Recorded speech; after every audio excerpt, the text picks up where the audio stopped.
Back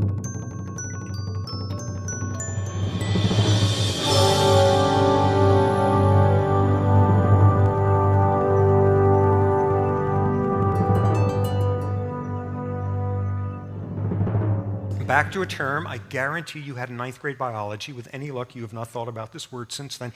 Do you remember homeostasis? Homeostasis, having an ideal body temperature, an ideal level of glucose in the bloodstream, having an ideal everything, being in homeostatic balance. A stressor is anything in the outside world that knocks you out of homeostatic balance. You're some zebra and a lion has leapt out and ripped your stomach open and your innards are dragging in the dust and you still need to get out of there. This counts as being out of homeostatic balance. Or you are that lion who's half starved to death, and if you don't manage to chase something down to eat, you're not going to survive the night, a short-term physical crisis. And the stress response is what you do with your body. You secrete adrenaline and 11D other hormones I won't torture you with. The stress response reestablishes homeostatic balance. That's all you need to know about the subject if you're a zebra or a lion.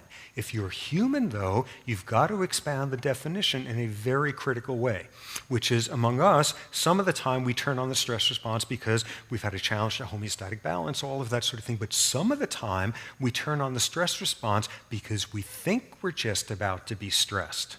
And if it turns out that you're right, hooray for you, here comes the elephant, you don't have to wait to be stomped by it before increasing your blood pressure.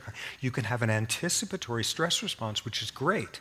On the other hand, if you think that way all the time and you're constantly assuming that there are stressors coming that do not really exist, we have technical terms for you. You're being neurotic as hell. You're being anxious, you're being paranoid, you're being hostile, you are being profoundly human. Sit down a hippo and try to describe what the prime lending rate is, and it's going to have no idea what you're talking about. But we do.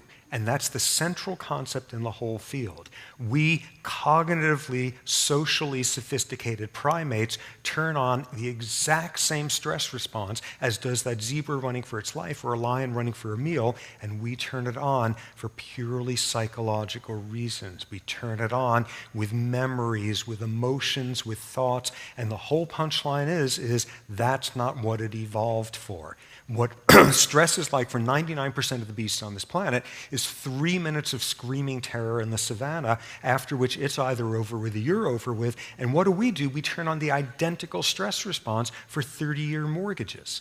And that's where you begin to get the wear and tear in the system.